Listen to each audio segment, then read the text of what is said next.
मोहब्बत और ताज़ीम की हर शय जरूरी नहीं कि किताबों में लिखी हुई मौजूद हो या वो सहाबा ने किया हो तो ही करेंगे, ये नहीं होता। मोहब्बत और ताज़ीम वो शय है कि जमाने के एतबार से जो चीज अदब, ताज़ीम और मोहब्बत में आती है, आका करीम अलैहिस्सलातु वस्सलाम के लिए उसी का करना जायज है। मिलाद मनाते हैं, नबी पाक अलैहिस्सलातु वस्सलाम की नातें पढ़ते हैं, आपके नाम पे अंगूठे चूमते हैं, ये तो रिवायत में भी है, लेकिन रिवायत में नाम ही होता तब भी जब ताज़ीम के तौर पे किया जाता है इसको मना नहीं किया जाएगा। सरकार दो आलम सल्लल्लाहु तआला अलैहि वसल्लम की ताज़ीम का हर वो मामला, हर वो तरीका जो शरीयत के किसी हुक्म से टकराता ना हो, वो ताज़ीम का तरीका जायज है, मुस्तहब है, पसंदीदा है, शरीयत की निगाह के अंदर बहुत खूबसूरत है। और कभी किसी ऐसे तरीके से मना ना करें कि जो काम आका करीम अलैहिस्सलाम की मोहब्बत और ताज़ीम में किया जा रहा है। जैसे कि 12वीं शरीफ का महीना आता है, रबीउल अव्वल का महीना आता है,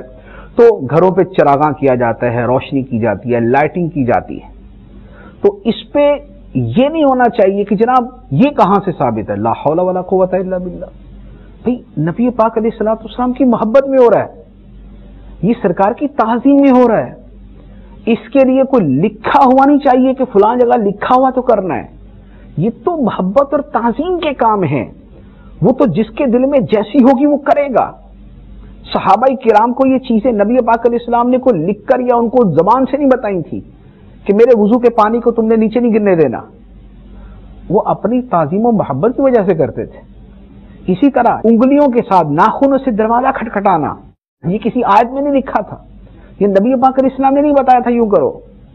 ये उनकी ताज़ीम करवाती थी और सरकार अलैहिस्सलातु वस्सलाम उसको वेरीफाई कर देते थे कि ठीक है। इसका मतलब ये हुआ कि जो काम ताज़ीम और मोहब्बत से किया जा रहा है तो उसमें ये नहीं देखा जाता कि पहले करते थे या नहीं करते थे, सिर्फ ये देखा जाएगा कि शरीयत के खिलाफ तो नहीं। कोई मौसीकी के जरिए करता है तो ये मना है, कोई नाच गाने के जरिए करता है तो मना है, या कि और खारजी रुकावट है तो मना है, लेकिन जो सूरत ताज़ीम और मोहब्बत की शरीयत से नहीं टकराती वो 100% नहीं, 1000% वो जायज है, दुरुस्त है और मुस्तहब है।